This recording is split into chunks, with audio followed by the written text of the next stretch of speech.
Olá, Brenda, boa noite.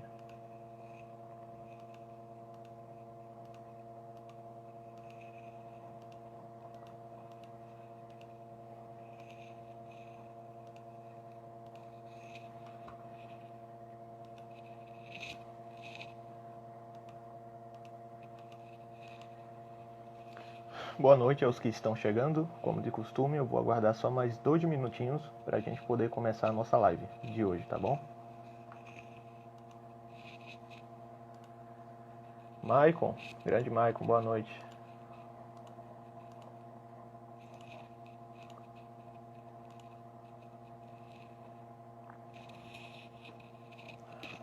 Bom, boa noite, pessoal, que vocês estão entrando. Agradeço demais a presença de vocês, tá bom?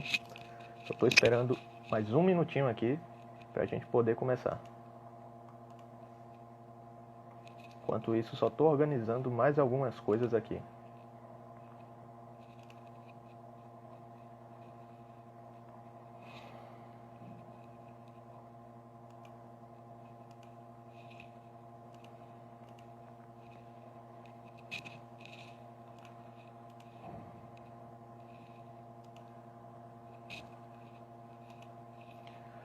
Muito bem, acredito que a gente pode começar. Como de costume, eu vou falando e ao longo da live as pessoas vão entrando, interagindo, fazendo seus comentários, suas perguntas e também dando suas opiniões a respeito do assunto, tá bom? Vocês sabem como é o procedimento que a gente faz aqui ao longo da semana. A gente levanta algumas enquetes, alguns temas que possivelmente serão abordados em futuras lives. Então a gente faz isso de uma maneira bem didática e principalmente democrática, para que vocês consigam dar a sua opinião o máximo possível e fazer com que a gente aborde os assuntos que vocês quiserem. A gente sabe que aqui a página só funciona graças a vocês. Então, se vocês não opinarem, se vocês não questionarem, se vocês não colocarem comentários, fica impossível da gente saber quais temas vai agradar a maioria ou quais temas serão mais interessantes para vocês, tá bom? O tema de hoje, ele foi selecionado há algum tempo, eu creio que eu fiz uma live aqui a respeito desse assunto, talvez não com esse tema, mas se vocês repararem, quem assistiu à primeira live e vai assistir essa, vai perceber que as perguntas são praticamente as mesmas perguntas, só que o que difere dessa vez da outra? A primeira vez eu fiz uma entrevista com essas perguntas que eu vou colocar aqui agora. Eu estava entrevistando uma pessoa que eu acredito que entende bastante sobre o tema que será abordado aqui hoje, e ela estava dando sua opinião a respeito do assunto. Porém, como eu estava como entrevistador, eu estava apenas questionando, me baseando nas perguntas, usando os dados da enquete que a gente levanta ao longo da semana para questionar a pessoa, o entrevistado em si, e ele sentia toda a liberdade de responder a pergunta com a maior tranquilidade e respeito que ele quisesse. Estão sendo assim, eu não consegui dar minha opinião a respeito do assunto. E eu acho viável, já tinha avisado isso até de antemão, que eu possivelmente faria uma live futura tratando a respeito desse assunto, dando a minha opinião agora pessoal sobre o tema.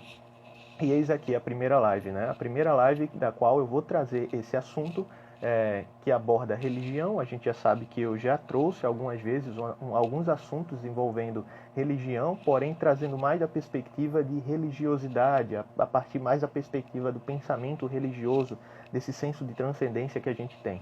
Hoje eu vou trazer a religião propriamente dita. Então, sendo assim, eu vou pegar uma religião específica da qual vocês escolheram, vocês votaram mais, e a gente vai fazer uma análise aqui sobre seus principais conceitos, seus principais desenvolvimentos, suas principais ideias e principalmente sua notabilidade na sociedade como um todo, tá?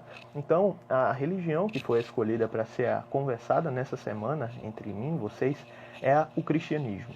E muitas pessoas não se surpreenderam a respeito dessa religião. Por quê? Porque o cristianismo, a gente sabe, é a religião em maioria na sociedade brasileira. A gente sabe que o cristianismo, eu vou trazer alguns dados aqui para vocês, tá? Para comprovar aquilo que eu estou falando, mas muitos de vocês sabem que o cristianismo é a principal religião do Brasil e do mundo.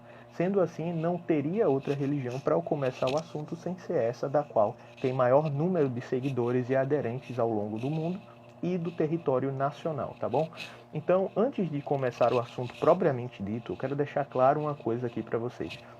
Vocês muito bem, talvez alguns que seguem há algum tempo aqui já sabem que eu não tenho uma religião. Eu já fui religioso sim, já frequentei igrejas tanto católicas quanto protestantes. Porém, atualmente eu não tenho religião.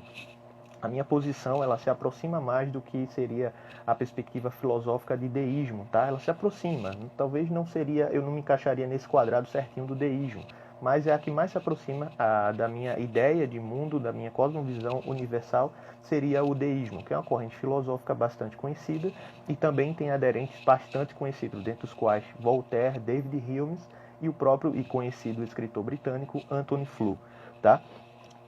Eu vou fazer uma análise baseando-se completamente nos dados. Então, eu vou usar o máximo de respeito possível com toda a religião. Então, eu acredito que tanto você que é religioso, quanto você que é ateu ou agnóstico, ou que não tem religião, ou é deísta, assim como eu, você conseguirá tirar um proveito das análises que a gente vai fazer aqui. Por quê? O cristianismo ele pode ser olhado por várias perspectivas. Então, ele pode ser olhado a partir do impacto social que ele tem, a partir do impacto político que ele pode ter, a partir do impacto psicológico, histórico, filosófico.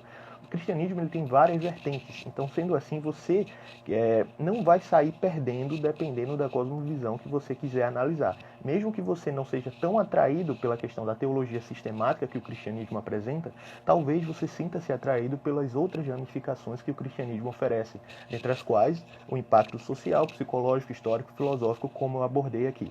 Então eu vou tentar abordar algumas dessas ramificações, dando minha opinião a respeito do assunto e claramente respeitando essa gama de pessoas que acredita nessa religião que é a maior do mundo no momento. Então eu vou tentar ser mais empírico possível quanto se trata de dados e obviamente respeitando, tá? Eu vou respeitar você que acredita. Então não se e em detalhe, mesmo se não fosse o cristianismo, eu iria respeitar você independente de qual religião você for. Eu acho que o respeito é primário quando a gente tem que abordar qualquer tipo de assunto tão sensível e tão relevante na sociedade atual, tá bom? Bom, a perspectiva de lives que a gente faz aqui, eu já deixei bem claro. Quem acompanha aqui há muito tempo sabe que a gente tem uma estrutura de montação de lives baseando-se nas enquetes que são levantadas ao longo da semana. Daí a gente consegue tirar o tema e desse tema a gente vai abordar e levantar algumas perguntas. E, obviamente, as enquetes elas servirão de dados para endossar essas perguntas, ou seja, eu deduzo o que vocês poderiam querer se perguntar através das enquetes e aí eu bolo uma pergunta que eu creio que seja do gosto, pelo menos da maioria, tá bom? Então a primeira pergunta, e inclusive foi a primeira pergunta que eu fiz ao nosso entrevistado da outra vez, foi o seguinte: o que é o cristianismo e suas principais ideias, tá? Isso é interessante notar, porque primeiramente a gente sabe, o cristianismo ele é a maior religião do mundo atualmente, ela é a religião que tem mais aderentes ao longo do mundo, inclusive aqui no Brasil. O cristianismo ele tem uma força absolutamente gigante quando se trata de questões políticas, questões filosóficas e questões religiosas, principalmente no território nacional, tá? O cristianismo, a gente pode perceber que ele tem muitas igrejas. Você deve estar deve obviamente estar familiarizado com andar ao longo da sua cidade, na rua de algum bairro e vez ou outra acabar cruzando com uma igreja que se denomina cristã, tá bom? Porque o cristianismo ele tem três principais vertentes, eu poderia dizer assim, que seria o catolicismo, seria a igreja ortodoxa e seria o protestantismo. A partir dessas três ramificações, tem-se muitas igrejas com nomes diferentes e conceitos de interpretação diferentes. Por quê? O cristianismo ele tem sua base de fé, podemos dizer assim, sua base de teologia, está focado na Bíblia. A maioria de vocês já devem saber disso, que as principais ideias, os principais conceitos do cristianismo, ele parte, obviamente, a priori, da Bíblia. A gente sabe que o catolicismo ele vai trazer uma pegada bastante tradicional, de valor tradicional, quando se trata de doutrinas bíblicas, quando se trata de a respeito da tradição da igreja, ele vai ser muito mais enfático do que o movimento protestante. Por quê? Se a gente for olhar historicamente, a gente percebe que o protestantismo ele vai dar valor sim à tradição, mas ele vai focar mais exclusivamente na escritura, ou seja, como regra de fé. e prática, podemos colocar assim. É uma frase que inclusive é muito usada no meio protestante. O ortodoxismo ele vai ter uma pegada parecida com a Igreja Católica, porém diferem em vários aspectos, tá? Dentre os quais a gente, na nossa outra live, eu perguntei ao meu entrevistado a respeito disso, né? Dessa situação entre a Igreja Ortodoxa e a Igreja Romana. E ele falou, obviamente, do evento histórico conhecido como Cisma do Oriente, que vai ocorrer essa ruptura entre o catolicismo e o ortodoxismo, tá? Hoje, aqui no Brasil, os que mais prevalecem são os católicos, que é o catolicismo, e é o protestantismo. O ortodoxismo ele existe aqui, mas ele não é tão abrangente quanto essas duas vertentes do cristianismo. Então, quando eu for fazer análise ao longo da live, eu vou focar mais nessas duas, tá? A opinião que eu vou dar aqui, e quando for fazer uma análise neutra, eu vou fazer mais uma análise baseando do que essas duas vertentes do cristianismo olham a respeito do assunto, catolicismo e protestantismo, tá? O catolicismo eu vou basear na ideia de que a tradição vai ser algo absolutamente equivalente para fazer análises, e também a Bíblia e o catecismo, obviamente, e o protestantismo eu vou usar mais do conceito bíblico, puramente dito, tá bom? Então a primeira pergunta é o que é o cristianismo e suas principais ideias. Estabelecido o que é o cristianismo, que é a principal religião do mundo, eu queria trazer alguns dados para vocês que mostram o quão forte o cristianismo é no território brasileiro e no mundo. Então, algumas pesquisas demográficas demonstraram que o número de cristãos brasileiros ultrapassa a marca de 130 milhões de pessoas no país que se identificam com o cristianismo, com alguma igreja que se denomina cristã e professam essa fé. Então, 130 milhões de pessoas no nosso país se dizem seguidoras do cristianismo e fazem parte de alguma igreja cristã, seja ela católica ou seja algumas das igrejas protestantes. Então, quando você olha primeiramente por esse ângulo, você percebe que é uma quantidade imensa de pessoas que fazem parte de algum tipo de denominação e têm alguma visão a respeito do pensamento religioso que a Bíblia apresenta na maioria das vezes. Isso daí pode ter impactos. Isso tem, na verdade, impactos tanto positivos quanto negativos na sociedade. Porque a gente vai perceber ao longo dessas perguntas que a forma que você interpreta a Bíblia, a filosofia que você tenta tirar da Bíblia e que você acha que é a procedente, ela pode ter impacto tanto positivo quanto negativo na sociedade, dependendo da forma que você aplica. Sendo assim, vai surgir alguns assuntos polêmicos, da qual é muito debatido hoje, principalmente no meio político. São assuntos tradicionais, como aborto, como homossexualismo. Esses assuntos eles estão em pauta até hoje devido a esse debate, devido a esse pensamento que tem essa moralidade voltada no cristianismo e o pensamento secularizado, podemos se dizer assim propriamente dito.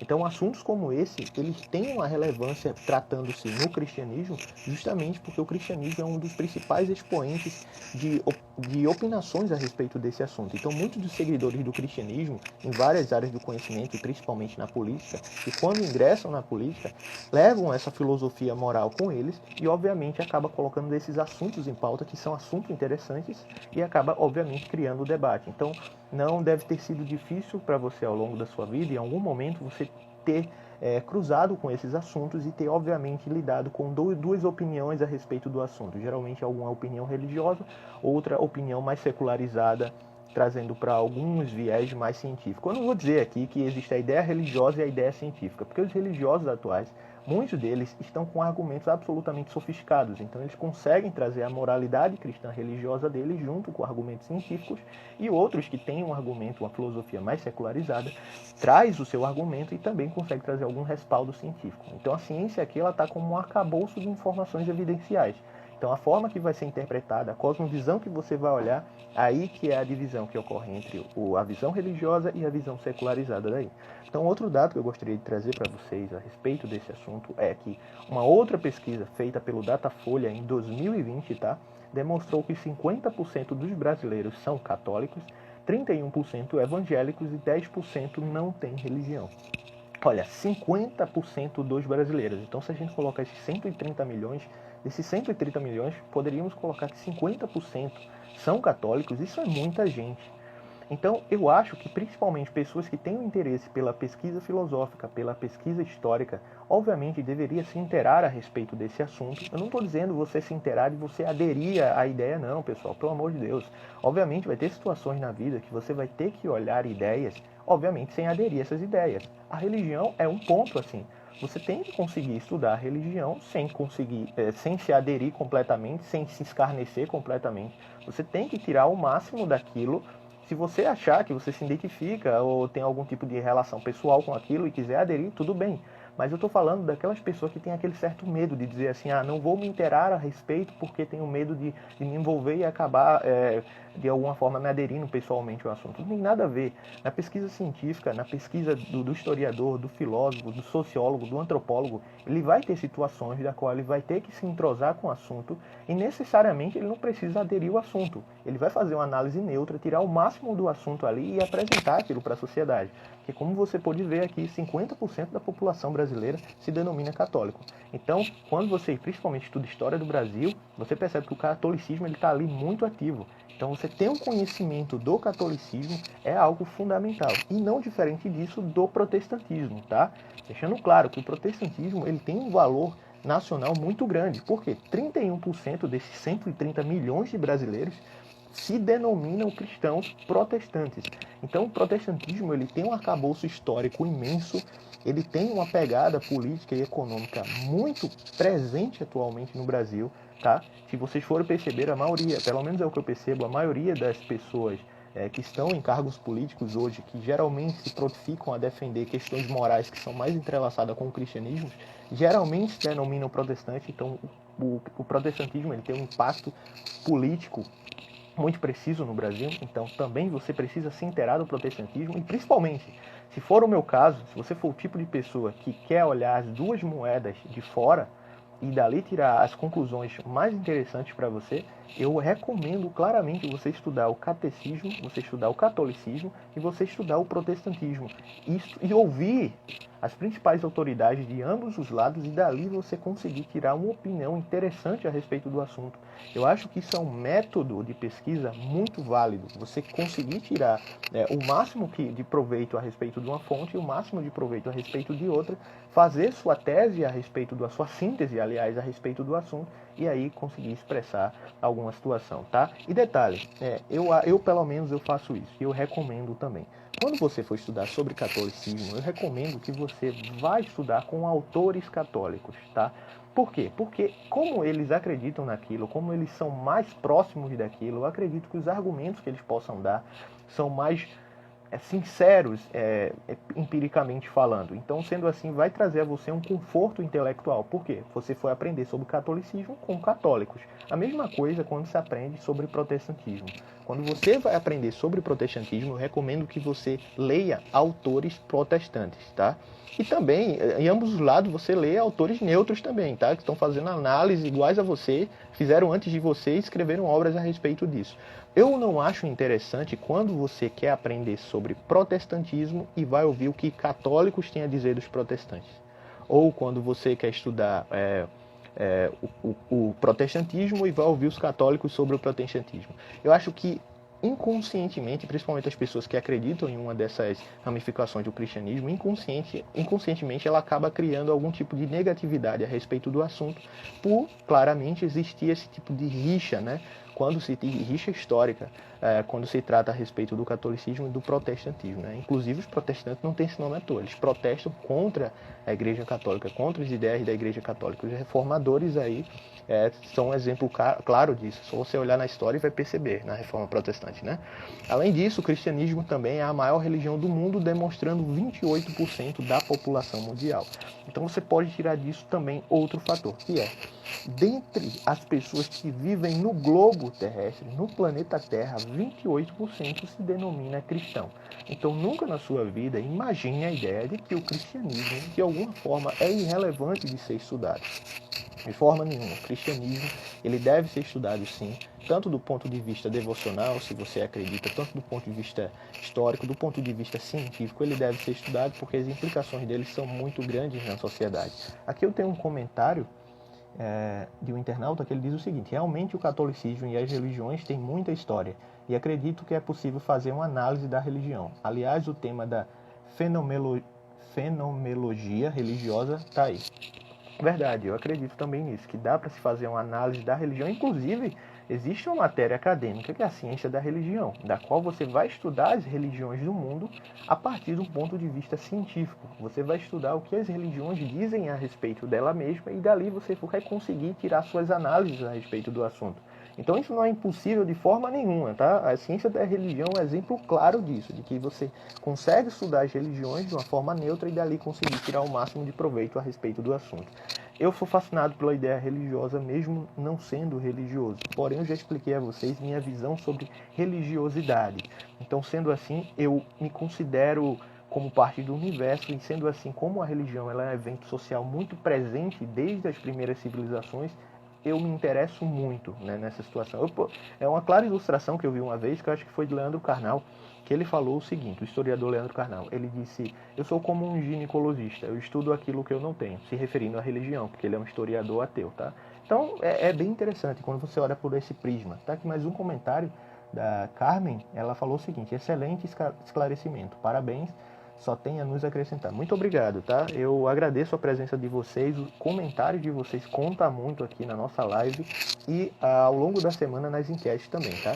Então, como a gente esclareceu um pouco do cristianismo, como esse conceito religioso e o quão forte ele é no Brasil, a gente tem que entender um pouco agora sobre o fundamento do cristianismo, o que o cristianismo professa para preencher essa sistematização teológica de doutrinas, tanto do catolicismo quanto do protestantismo. Olha, eu sempre esclareci aqui que essas lives, elas não são aulas, tá? Eu pretendo futuramente fazer uma aula aqui bem aprimorada, inclusive o tema vai ser a ética aristotélica, tá? Já vou adiantando aí para vocês que futuramente eu pretendo fazer uma live de aula, tá? Então vai ser um tema bem interessante, eu acredito que muitos de vocês vão querer assistir, muitos vão conseguir tirar muito proveito a respeito disso, tá?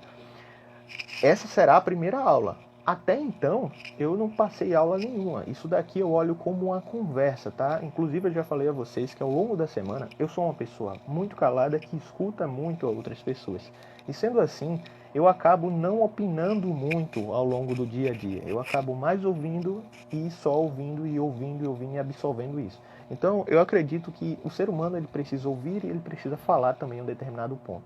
Como ao longo do meu dia a dia é muito difícil eu expressar essa minha opinião a respeito de diversos assuntos, eu achei interessante para mim criar alguma rede social que me concedesse essa oportunidade.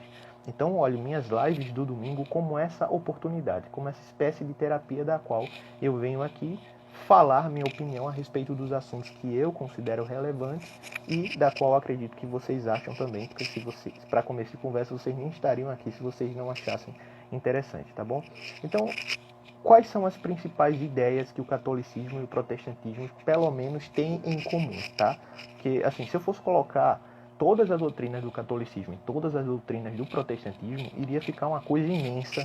A live ia tratar só desse ponto, a gente não ia conseguir prosseguir, a gente só ia ficar aqui. Então, realmente não ia dar, porque são muitas doutrinas de ambos os lados, tá? E principalmente quando eu fosse analisar o arcabouço histórico de cada uma, porque são muitos anos de tradição, principalmente se referindo ao catolicismo. É muitos anos de tradição, muita gente escreveu muita coisa, são muitos autores interessantes, então não daria tempo de eu falar tudo para vocês em uma live só. Então eu peguei pelo menos 3 pontos que eu acredito que essas duas ramificações do cristianismo têm em comum. Então as 3 que eu peguei foi salvação pela graça, uma das doutrinas, a outra são os mandamentos de Deus e a outra é a ressurreição de Jesus de Nazaré. Eu vou dar minha opinião e essa opinião ela vai ser completamente voltada no sentido bíblico, tá bom? Então minha análise ela é feita completamente voltada sobre essas 3 doutrinas, é completamente voltada sobre o que a Bíblia diz a respeito desse assunto. Eu já li a Bíblia pelo menos umas 3 vezes. Li uma primeira vez por uma parte devocional. Sei que muitas pessoas aí já leram várias vezes. Teve um homem que chegou para mim e disse que ao longo da vida dele ele já leu a Bíblia 11 vezes. Só que eu não acho que é só você ler. Eu acho que é a forma pela qual você lê, a cosmovisão da qual você vai ler. Se você lê 11 vezes a Bíblia apenas na perspectiva devocional, eu acho muito difícil você progredir em quesito científico, em quesito evidencial, nas análises dos acontecimentos bíblicos. Eu acho muito difícil. Na minha primeira vez eu li pela perspectiva devocional, na época que eu era religioso, e na segunda e na terceira eu li pela questão mais evidencial, pela questão dos artefatos arqueológicos, pela questão do contexto histórico que a Bíblia tinha, pelo contexto filosófico que ela apresentava. Então eu tentei mudar essa minha cosmovisão na segunda e na terceira vez que eu leio a Bíblia. E de fato fez muita diferença. Inclusive, até hoje tem muitas coisas que eu ainda não sei sobre a Bíblia e eu já li pra caramba sobre a Bíblia. Pra você ter noção, só daqui pra baixo, daqui até aqui, é só sobre teologia bíblica. E ainda tem muita coisa que eu não li. Inclusive, esse livro daqui e esse livro daqui são os maiores que eu tenho tratando a respeito desse assunto. Esse aqui é do historiador Flávio Josefo. Quem é protestante católico obviamente conhece. Ele escreveu muito sobre os acontecimentos bíblicos em sua época, né? Então ele fala muito a respeito de quando a Bíblia trata no Antigo Testamento. E esse daqui é um calhamaço gigantesco tratando a respeito só da ressurreição de Jesus. Então são livros absolutamente gigantes e cada tema da Bíblia ele pode se tornar imenso dependendo da forma que você vai estudar os temas, tá bom? Então, primeiramente, salvação pela graça. O que a Bíblia colocaria como salvação pela graça? Antes disso, você precisa primeiro entender como a Bíblia apresenta o homem. A Bíblia, ela apresenta o homem como um ser que caiu, como um ser que ele pecou. Ele está destituído da graça de Deus. A gente claramente é levado para o acontecimento do Gênesis. Quando Adão e Eva, de acordo com o relato bíblico, eles comem a fruta do conhecimento do bem e do mal, naquele momento eles quebraram um vínculo com Deus. Porque até então Deus havia falado que eles poderiam comer de todas as frutas do jardim, porém a fruta do conhecimento do bem e do mal eles não poderiam comer, porque no dia que dela comeres, se abriria os olhos deles, e aí eles seriam conhecedores do bem e do mal. Como Adão e Eva, eles descumpriram essa regra de Deus, eles desobedeceram a Deus, nesse momento eles foram destituídos daquela perfeição que era o Éden até então. E principalmente nesse momento, coisa que não tinha acontecido até então, eles foram destinados a morrer em algum momento da vida dele. Porque nessa perspectiva, antes da queda do homem, que é assim que é chamado na teologia, Adão e Eva ele não tinham uma perspectiva de morte, ele tinha uma perspectiva de eternidade. Então, sendo assim, pós-acontecimento da queda deles, eles começariam agora a ter um problema de inexistência em um determinado momento da vida deles. Então, como você vai perceber, de acordo com a genealogia do Gênesis, você vai perceber que Adão e Eva eles vão ter filhos, mas num determinado momento ele vai morrer. E dentre as coisas que a queda vai causar no homem, não é apenas a deterioração de vitalidade na sua vida. Não é a durabilidade apenas da vida dele que vai decair, mas também uma degradação moral absolutamente notável quando você começa a estudar a Bíblia, a partir dos primeiros livros que a Bíblia apresenta. Vai ter um absoluto distanciamento de Deus quando se trata de questões religiosas, quando se trata de práticas voltadas para a adoração que Deus exigia que fosse de tal forma. Então você vai perceber que no contexto do Antigo Testamento vão ter várias civilizações, vários grupos que vão se formando com um tipo de religiosidade diferente, da qual os israelitas, de acordo com o relato bíblico, chamarão de pagãos, podemos colocar assim, ou ímpios, né? Enquanto eles, povo de Deus, adoravam Deus da forma que Adão e Eva adoravam antes da queda, ou seja, a forma primária de adoração que era aquela que Deus queria. Só que diante disso, o homem, como ele está destituído da graça de Deus, ele vai tentar uma via, Deus pelo menos, vai criar um plano para que o homem ele retorne agora a viver nessa conexão, essa comunhão que havia se perdido e possa agora novamente passar a ter a eternidade novamente. Só que o homem, como ele havia caído, ele não tinha condições novamente de conseguir cumprir esse ato. Então, sendo assim, a gente vai ter a ideia de Jesus incluído nessa história, que não é a ideia de como Jesus, o cristianismo, tanto o catolicismo quanto o protestantismo em maioria, olha Jesus não apenas como um mero homem que morreu na cruz. Olha Jesus como o próprio Deus que morreu para salvar o homem do próprio pecado que foi feito lá no Gênesis.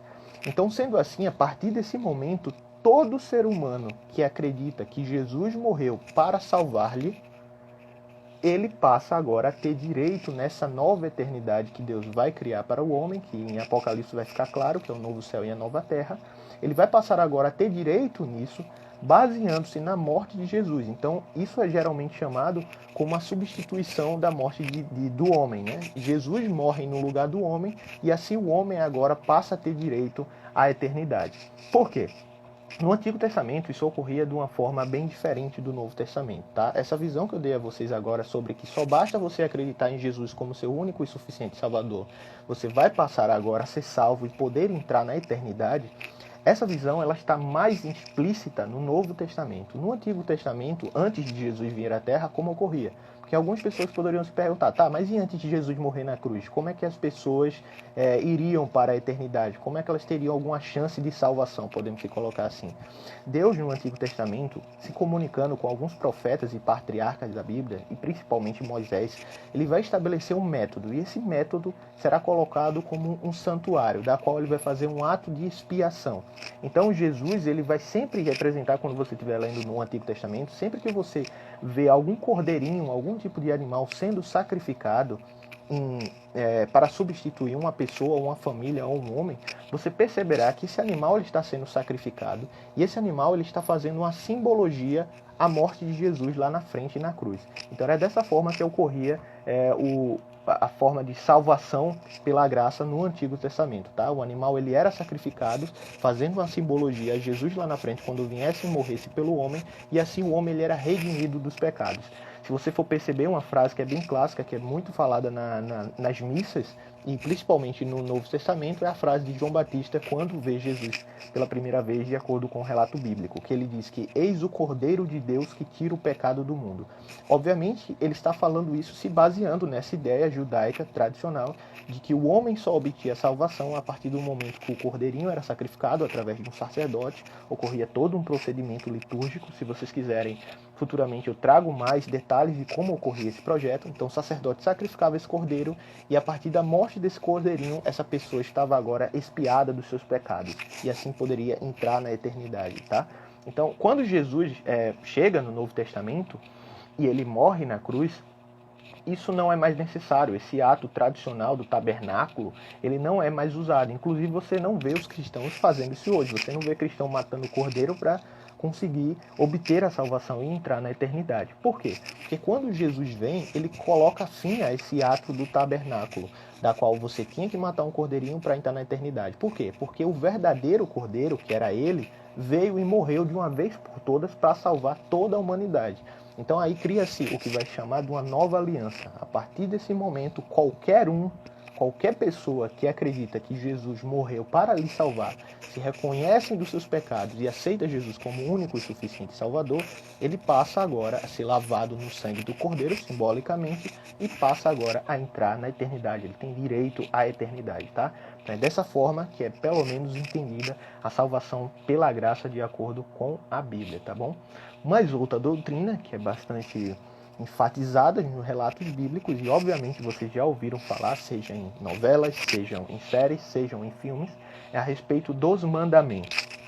Aqui eu queria enfatizar uma coisa. Os 10 mandamentos, que são popularmente falados dessa forma, quando se trata do catolicismo e do protestantismo, eles têm algumas diferenças em alguns dos seus mandamentos. Então o catolicismo ele é um pouco diferente dos 10 mandamentos que os protestantes falam. Como eu estou aqui mais comprometido a falar dos fatos empíricos que a Bíblia apresenta, então eu vou focar apenas nessa questão dos 10 mandamentos que a Bíblia apresenta, tá bom? Então os 10 mandamentos que a Bíblia apresenta, qual é a utilidade dele? Primeiramente, você precisa ter noção de como ocorreu isso. Moisés foi o responsável por trazer para o povo israelita as 2 tábuas dos mandamentos de Deus. Por quê? O povo tinha acabado de sair do Egito. Sendo assim, tinha passado um bom tempo lá. Então as pessoas não tinham um conceito doutrinário, um conceito de estilo de vida claro.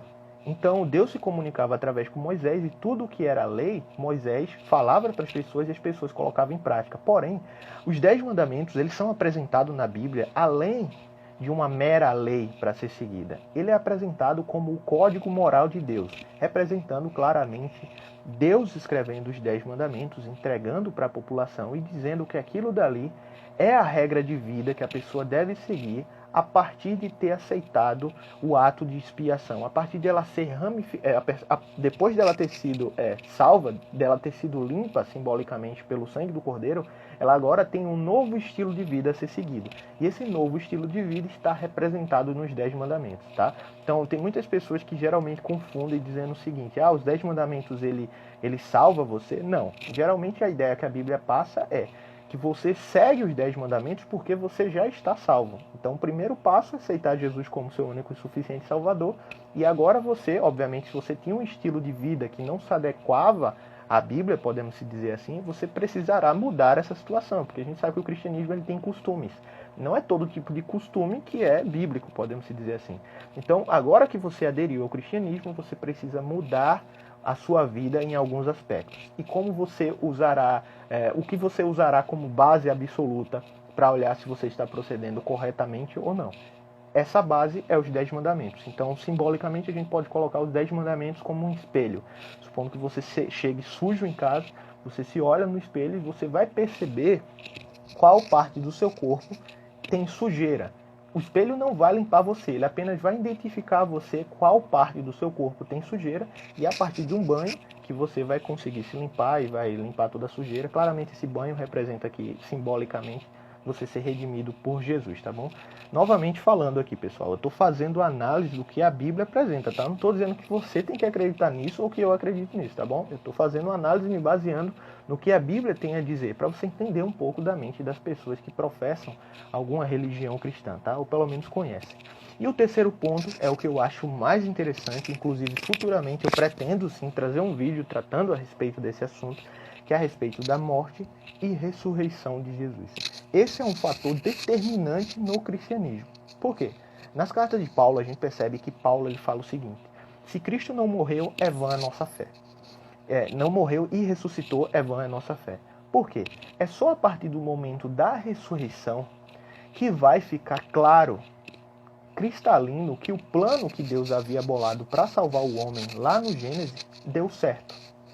Então, se Jesus, em algum momento da sua vida, tivesse falhado ou tivesse pecado, porque de acordo com a tradição cristã e com a ideia teológica, Jesus viveu uma vida perfeita, isento de pecados. Porque o cordeirinho que ele era apresentado no tabernáculo, ele tinha que ser sem mácula, ou seja, tinha que ser perfeito. Era por isso que o homem não podia se auto-salvar, porque o homem já estava com o pecado. Então, sendo assim, o único que poderia salvar um homem era um ser que tivesse isento de pecado, perfeito diante de Deus.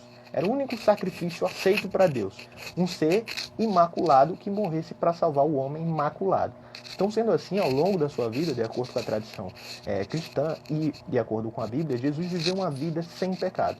Sendo assim, ele morreu para salvar o homem e a partir desse momento, ele passa agora a voltar para a sua eternidade. E isso é através da ressurreição. Só que quando você olha a ressurreição pela questão histórica, pela questão filosófica, ela fica absolutamente interessante. Por quê? Eu sei que muitos ateus e agnósticos que seguem a gente aqui devem estar achando uma besteira isso aqui que eu estou falando. Mas a realidade é que é quase que impossível você refutar a ressurreição de Jesus, tá?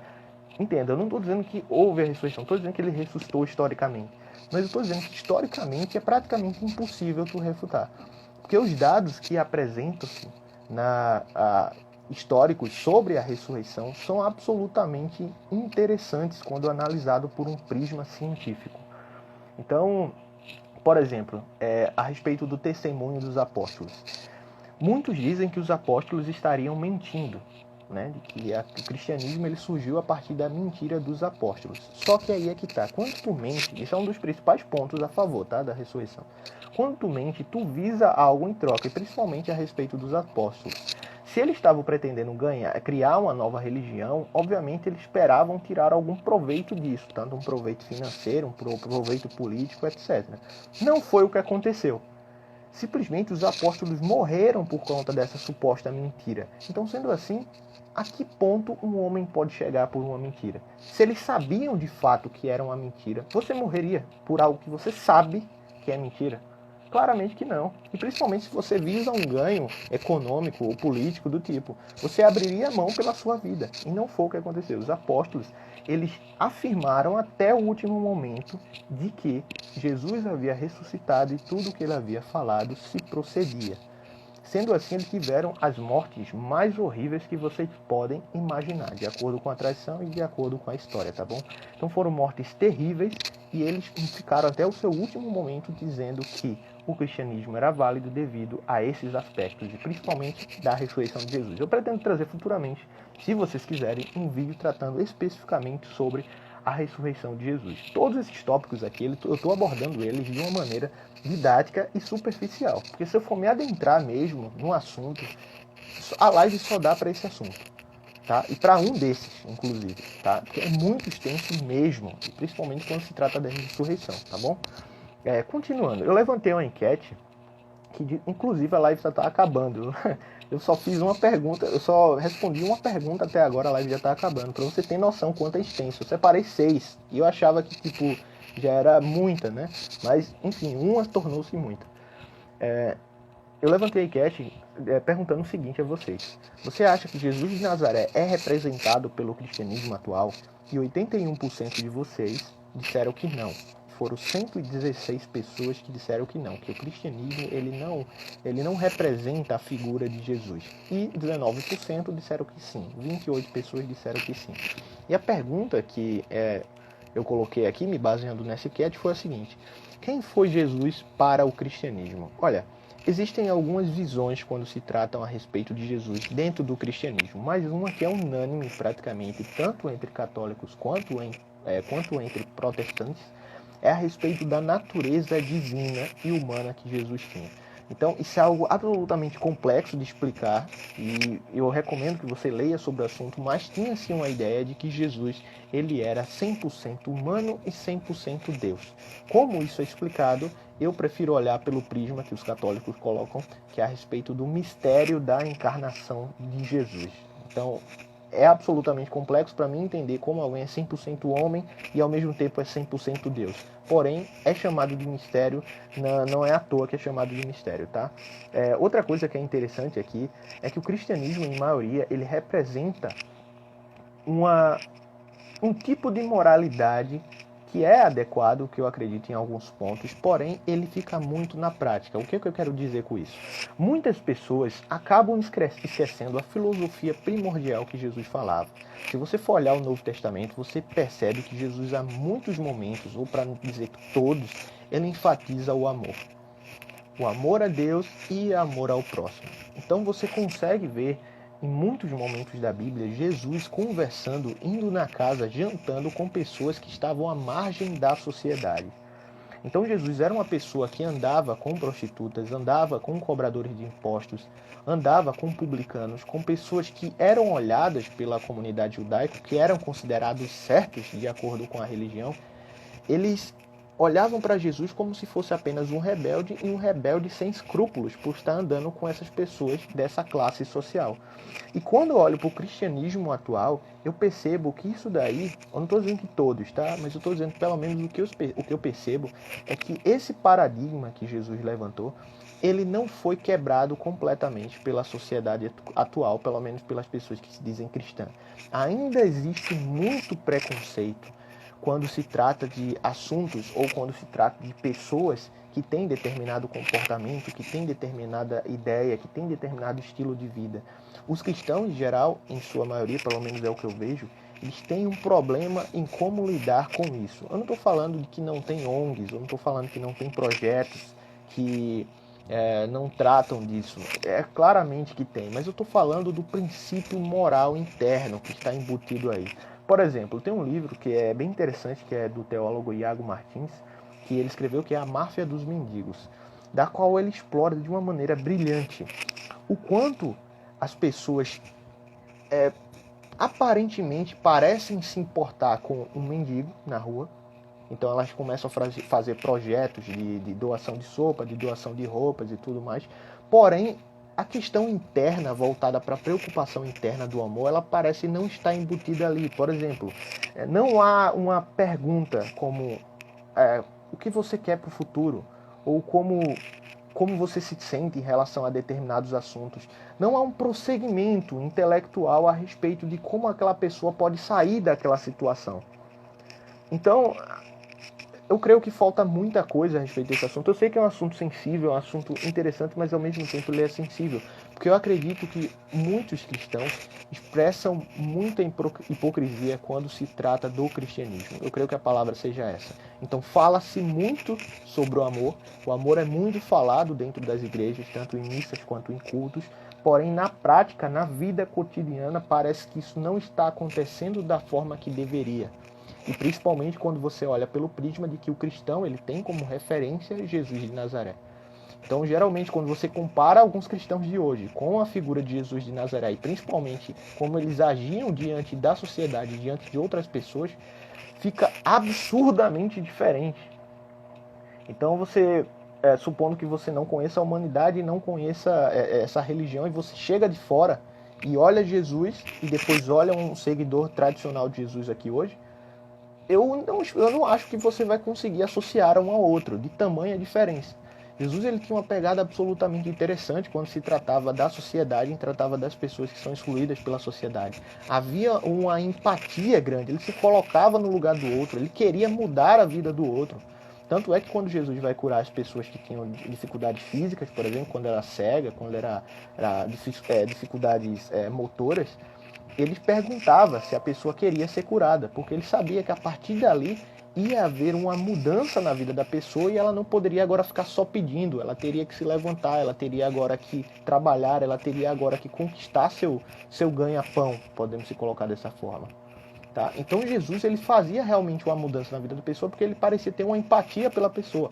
Hoje, pelo menos em maioria o que eu vejo, é mais aquele apelo à estética, mais aquele apelo ao projeto, e não se importando claramente com a pessoa. Tá? Eu sei que tem cristãos que realmente têm essa empatia, existem muitos, tá? Muitos cristãos que se importam mesmo com a sociedade, com as pessoas, levam essa questão do amor que Jesus falava muito a sério e tentam aplicar isso dia a dia nas suas vidas. Só que em minha experiência de vida, essas pessoas foram ínfimas, foram pouquíssimas, entende? Então, quando você estava concordando com um determinado segmento da pessoa, a pessoa estava aqui com você. No momento que você se desviou uma vírgula, um pouco, começou a criticar, ao invés de ajudar. Que é bem mais fácil apontar o dedo ao invés de estender uma mão. Né? E quando você achava que era só aquela pessoa, você percebia que eram praticamente todas da qual a igreja que você frequentava. E daí você percebia que era as outras que também se diziam cristãs faziam a mesa coisa. Então eu acho que isso é absolutamente prejudicial. Quando você tenta seguir o cristianismo pela perspectiva de amor que Jesus apresentava, é muito interessante. Sei que é difícil, porém acho muito interessante e acho que isso deve ser buscado e estimulado, conforme os cristãos geralmente pregam, né?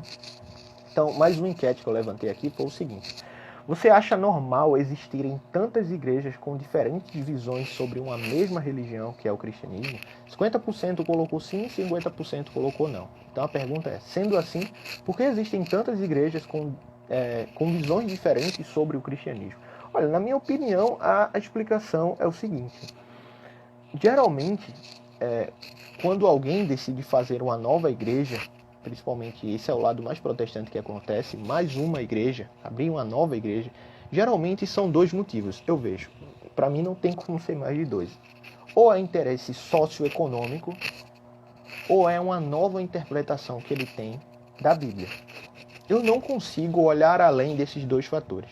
Tá? Pode ser só um desses, pode ser os dois juntos.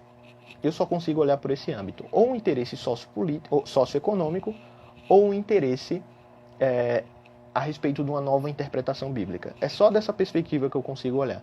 Então, a Bíblia, ela é um livro que ela apresenta muitas passagens, muitas situações, da qual as pessoas atualmente têm uma forma de olhar muitas vezes equivocadas. Então acaba que você interpreta um versículo de um jeito, outro acaba interpretando de outro jeito, e acaba se criando doutrinas novamente, e obviamente como há uma decepção pela sua comunidade religiosa, acaba que esse membro que sai, ele acaba criando outra denominação. Então é daí que eu acredito que vai se formando igrejas absolutamente. E detalhe, cada igreja que vai se formando, ela bate menos no que o cristianismo primitivo falava, que era a questão da mudança. Então, cada dia mais que passa, eu vejo que as igrejas elas estão mais aceitando o comportamento e dizendo assim, permaneça desse jeito. Então, está mais ou menos o seguinte: eu não vou mudar por Deus, mas sim Deus vai se adequar a meus gostos. Tá? Então, de acordo com a visão bíblica, eu acredito que está bem equivocado quando olhado pelo prisma bíblico. Tá? O cristianismo bíblico, ele propõe mudança. Ele propõe a ideia que você agora era de um jeito, quando você aceitou Jesus, você é de outro e você muda com isso. Né? Muda notoriamente. Então, geralmente, algumas filosofias cristãs atualmente, dizendo estar baseada na Bíblia, dizem que você é de tal jeito e Jesus vai aceitar você desse jeito. Eu acho que isso é interessante quando olhado por um prisma fora da Bíblia. Tá? Se você falar isso fora da Bíblia, legal, bacana. Porém, quando você diz que isso está na Bíblia, eu acredito que é um erro de exegética e um erro teológico, porque você não tem esse respaldo. Todo momento você olha a Bíblia e vê a Bíblia mostrando que você deve mudar, de que você deve se aprimorar, de que você deve se adequar cada dia mais a Deus, que é o chamado, na teologia, processo de santificação, né? Que dura praticamente a vida toda, tá bom? Continuando. A quarta pergunta. Eu estou acelerando para a gente ver se a gente aborda pelo menos essas 6 perguntas, tá bom? Para as próximas lives eu já tentar adentrar mais profundamente em outros temas, tá? Se forem esses temas eu vou abordar com mais profundidade, porém como eu coloquei 6 perguntas, eu quero tentar ser bem metódico e tentar abordar pelo menos as 6 ou 5, se der tempo, tá bom? Então a quarta pergunta é o seguinte: a Bíblia se apresenta de forma literal em seus relatos? Olha, isso é uma questão bem interessante e bem complexa, e principalmente quando se trata da comunidade científica e de pessoas que se consideram cientistas e cristãos. Por quê? Eu sei que parece normal de você que não é religioso dizer o seguinte, eu já disse isso, inclusive eu concordo com essa ideia, de que tem que ter a separação entre laboratório e igreja. Tá? Você não pode colocar suas doutrinas dentro de um laboratório. Tá? Você não pode colocar suas doutrinas dentro de uma aula de ciência. Eu acredito que isso fere um princípio, tá bom? Científico. Porém, quando você é um cristão bíblico, isso daí torna-se um pouco complicado. Por quê? Você não pode fazer essa diferenciação. E principalmente quando você trata da ideia científica. Hoje a gente tem uma ideia, que é a ideia da cosmologia, que apresenta o universo a partir da teoria do Big Bang. Tá? Tudo bem até aí. Então o Big Bang ele tem um tipo de teoria, ele apresenta todo o seu desenvolvimento até chegarmos no planeta Terra. Quando a gente chega no planeta Terra, não se sabe o bem. A gente tem a teoria do surgimento da vida, mas não sabe empiricamente dizer como foi o surgimento da vida. Né? A gente tem algumas teorias, mas não sabe dizer empiricamente. Então são outras teorias são bem aceitáveis. Porém, quanto ao desenvolvimento do homem, o que prevalece é o darwinismo. O que prevalece é a teoria da seleção natural de Darwin, que vai propor que o homem ele passou por um desenvolvimento evolutivo ao longo da história, da qual ele tem um ancestral em comum, e esse ancestral são primatas. Quando você olha para cristãos criacionistas, isso torna-se um problema. Então a teoria darwinista, que é a mais aceita pela comunidade científica, ela torna-se um problema quase que teológico para eles. Por quê?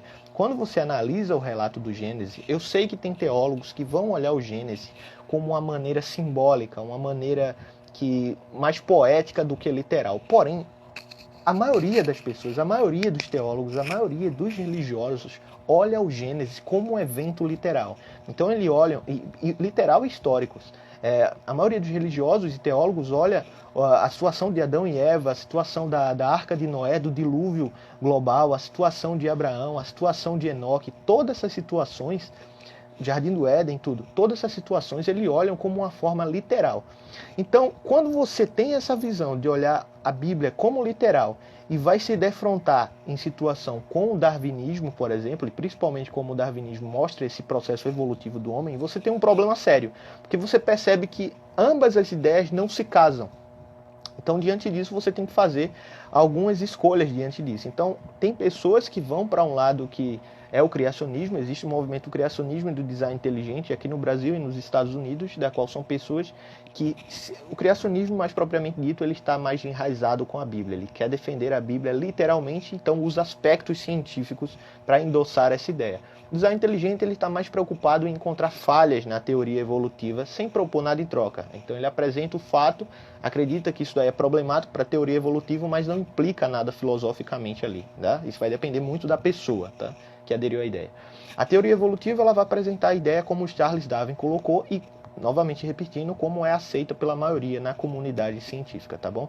Então, a Bíblia, ela se apresenta literal em seus relatos, e a maioria dos teólogos vão concordar com isso, principalmente quando você faz análises das línguas primárias da Bíblia. A gente sabe que a Bíblia foi escrita no hebraico, no grego e no aramaico. Principalmente quando voltado para o Antigo Testamento, o hebraico é o que prevalece. Então, quando você chega para olhar a Bíblia pelos relatos originais, podemos dizer assim, os que chegam próximos dos originais no Antigo Testamento, principalmente se referindo ao Pentateuco, que são os primeiros 5 livros da Bíblia, de acordo com a tradição judaica, você vai perceber que o relato é claramente literal. Não existe uma mínima margem para você interpretar ali algum tipo de princípio darwinista, né? Podemos se colocar. Então, em nenhum momento a Bíblia deixa margem ali para tu colocar o princípio evolutivo darwinista ali e conseguir casar ambas as ideias. Não tem como, porque a Bíblia apresenta um relato literal, a criação da Terra em 7 dias consecutivos, sendo criadas pelo próprio Deus.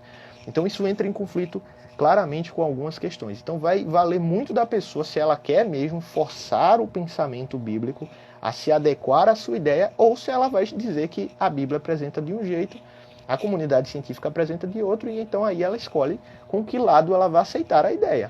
Tá? Eu simplesmente só vejo dessa opção, porque para mim é impossível você relacionar os 7 dias de criação que a Bíblia apresenta no Gênesis com o sentido darwinista de surgimento da civilização, surgimento do homem e da vida na Terra, como a teoria da evolução apresenta. Não dá para conciliar os dois, ou é um ou é outro. Tá? Mais um aqui. Então eu coloquei uma enquete falando o seguinte: existem várias formas de ler a Bíblia atualmente. Você acha que existe algum método específico para se entender a Bíblia? 64% colocou que não. 36% colocou que sim. Então, diante disso, tem uma pergunta aqui que eu elaborei, que foi o seguinte: existe um método específico para ler a Bíblia? Olha, existem vários métodos para ler a Bíblia, e principalmente dependendo do que você quer tirar ali. Se seu intuito é apenas devocional, você lendo a Bíblia de trás para frente, começando do meio, da onde você conseguir, você vai tirar ali o que você quer, porque seu interesse é devocional.